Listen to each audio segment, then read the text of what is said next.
Assalamualaikum warahmatullahi wabarakatuh. Alhamdulillahirabbil alamin. Wal 'aqibatu lil muttaqin wala 'udwana illa 'alal zalimin. Wassalatu wassalamu ala asyrofil anbiya'i wal mursalin sayyidina wa maulana Muhammadin wa ala alihi wa sahbihi ajma'in. Amma ba'd. Sobat semuanya, dalam kesempatan ini ada 3 hal yang saya akan sampaikan, di mana 3 hal tersebut mengenai keadaan baik di dalam negeri maupun berkaitan dengan luar negeri. Yang pertama mengenai mendekati pemilihan umum Pilpres 2024, yang sudah jelas calon ada 3 ya. Yang pertama, ini dinamakan pesan moral, karena yang namanya persaingan itu biasanya sengit, sementara pendukungnya mayoritas umat Islam. Perbedaan politik, perbedaan daya pandang dalam berpolitik termasuk dukung-mendukung, itu bukan perbedaan ideologi, bukan perbedaan prinsip. Bahkan kalau di negara kita banyak kan yang ideologinya bukan Islam, tapi tidak baik kalau kita sengketa bermusuhan, tidak baik. Lakum dinukum waliyadin. Apalagi seagama, sama-sama kepada umat Islam. Yang dikhawatirkan saat ini, jangankan beda agama, satu agama pun sengketa, bertikai hanya karena beda pilihan, hanya karena berbeda pandang politik. Itu yang dikhawatirkan, dan itu tidak mustahil, karena termasuk sunatillah. Qabil dan Habil itu kan adik kakak, fakta sejarah yang tidak boleh dilupakan dan tidak bisa dilupakan. Adik kakak itu, karena apa? Karena nikmat ya. Karena nikmat akhirnya jadi sengketa, jadi tetap ada pihak yang hasud. Di situ ada syaitan, ada iblis yang menghasut Qabil, sehingga terjadi permusuhan antara Qabil dan Habil. Habil sebetulnya tidak memusuhi Qabil, cuma Qabil yang terhasut syaitan, yang akhirnya Habil jadi korban. Dalam hal ini indikasinya sangat kuat di publik ya. Tidak sedikit yang adik kakak, bersaudara, tetangga atau apa, itu jadi pembeleng-beleng. Karena apa? Karena beda pilihan. Berhak, setiap masyarakat itu berhak menentukan satu pilihan. Masa iya 3 calon harus 3-3-nya dipilih, jadi belangko atau kayak anak kertas harganya kalau 3-3-nya dipilih. Berarti karena ada 3 calon, yang satu yang menjadi pilihan, siapapun yang dipilih oleh siapa itu jangan diganggu, sehingga kalau berbeda pandang, berbeda pilihan, jangan sampai terjadi beneng ceweng di antara umat, khususnya di antara umat Islam atau umat Islam dan luar Islam. Tidak boleh. Jadi tolong, negara ini, negara tercinta ini, jangan sampai terjadi ramijun, pejet, kacau hanya karena hal-hal yang sebetulnya sepele, hal yang biasa diramaikan.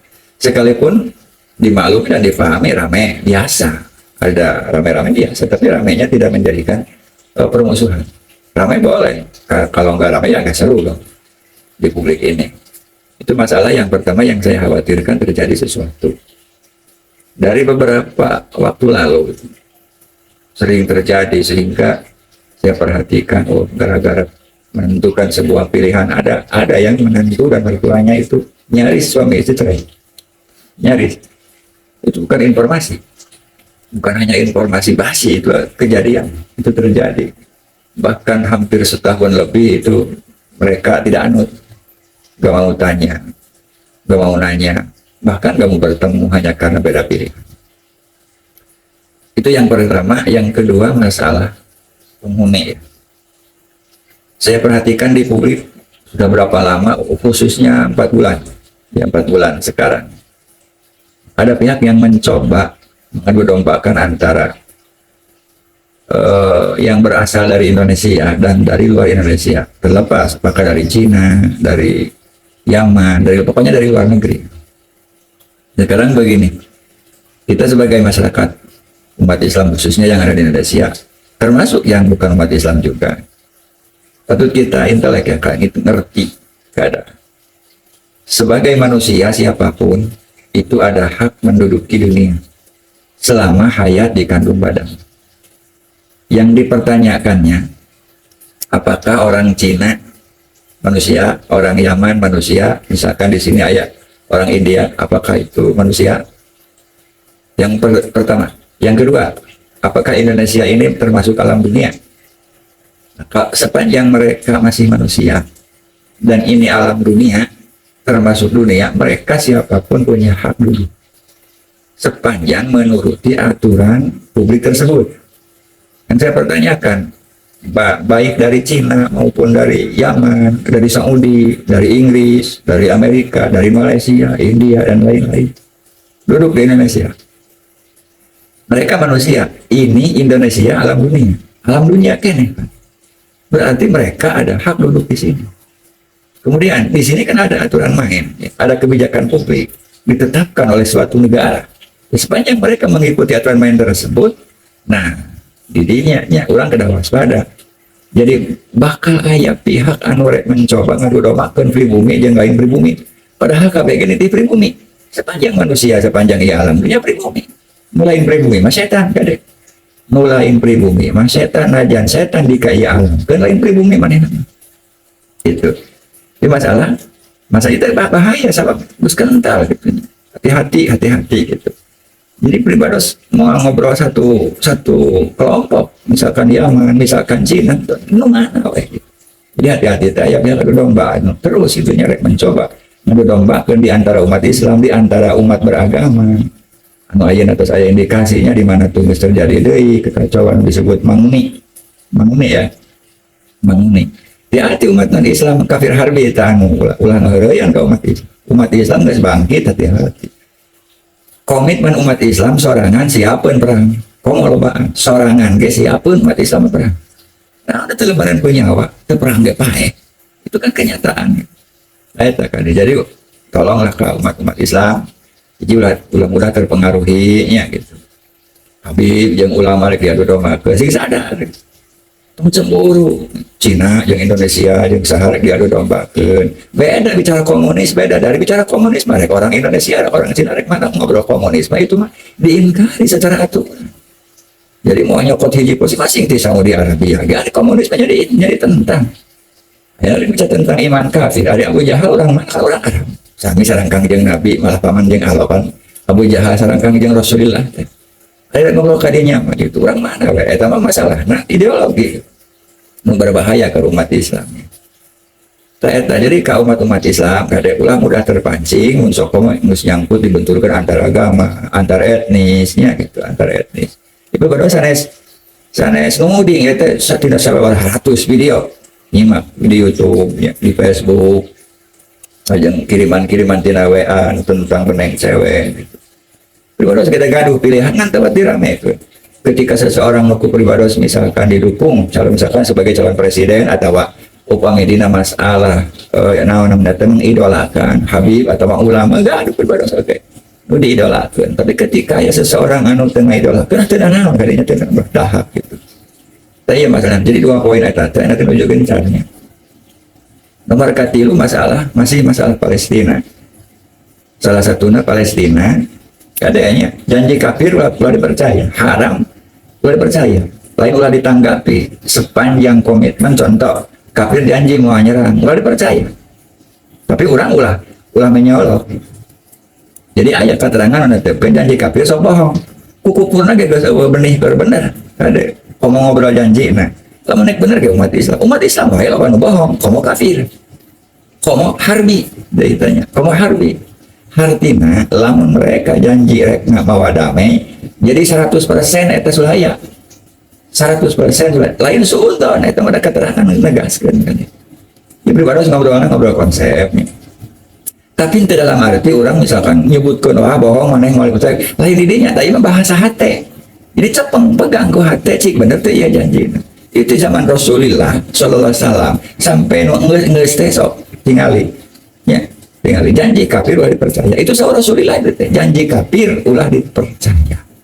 Sebelum orang mempercayai janji kafir gangguan iman eta teh kade. Jadi komitmen itu gangguan iman. Ngan dina harti terpercaya kadinya teh lain harti arogan. Sehingga orang teu menanggapi heula jadi cepeng we ku hate. 0,1% kita mempercayai. Sehingga di mana terjadi meleset orang kan mau kaget teh siaga. Da awalnya kita percayanya pasti we. Sehingga di mana terjadi meleset orang mau ngarengkok. Jadi tingkatan siagana masih maksimal. Artinya tetap umat Islam kudu siaga atas kemungkinan kesalahan serba mungkin. Namun dimasukkan karena wilayah mungkin, contohnya sebetulnya masuk karena wilayah kemungkinan. Namun mau hubungan janji kafir ke umat Islam terus dina sangkata judulnya idenya. Terus dina perang itu sok ngabarohong. Lain sok ngabarohong eta tadi antarana. Atau hati-hati suatu saat bisa ngalalengah. Jadi mereka tadi dia disebutkan khid'ah nipu nya. Maksudnya rek nipu gitu. Di ayat-ayat tindakan khid'ah di ala lengah karena geus perjanjian damai sehingga orang teh enjoy we da geus cek mah damai. Nah, jadi we terlena tatina terlena jadi lengah di dinya kesempatan keur maneh. Nah, jeung di dinya keur nangihan bahwa janji manehna bohong. Da kafir mah anggar bakakeun sia. Maksudna kafir harbi ya. Kafir nu galak ka umat Islam. Kafir ge anu dimi makan using musa Rasul kudu diraksa, Rasulnya lirah. Rasulnya lagi ngahargai. Bahkan orang kedah ngahormat kedah ngahargai ka kafir dimi. Jadi pribadi ngobrolna ya kafir harbinya kafir galak ka umat Islam gitu. Tentang Palestina tetap umat Islam beda waspada. Lain ukur di Palestina dan di Indonesia ganya eta sami. Lajeng hubungan umat Islam sadunyaeun kadenya. Lain sa Indonesia kan sadunyaeun. Di mana wae umat Islam dulu. Artinya tingkatan simpati, tingkatan cinta, andil didinya sadunya sesuai ari ngobrol dukungan sesuai. Di mana kemampuan orang tadi dinya dukungkan. Sejauh mana himmah orang terhadap saudara orang misalkan di Palestina atau di Rohingya atau di Amerika di mana ngobrol di alam dunia. Lamun ngobrol sekrupna alam dunia, mukmin umat Islam sadunya sama umat Islam eta dulu. Ada upami sareng non Islam anu tengah musuh eta temannya babaturan tadi disebutna babaturan hirup di alam dunia jadi teman hidup lamun jeung papada mukmin itu namanya saudara dalam kehidupan dunia akhirat eta teh dina Al-Qur'an geus dijelaskeun malah janji urang keur di alam ruh eta teh wabil mukminina kullihim ikhwan eta 3 poin sok kana acak-acakan tapi moga-moga janten sebuah pernyataan bahwa untuk siaga umat Islam khususnya warga Indonesia. Assalamualaikum warahmatullahi wabarakatuh.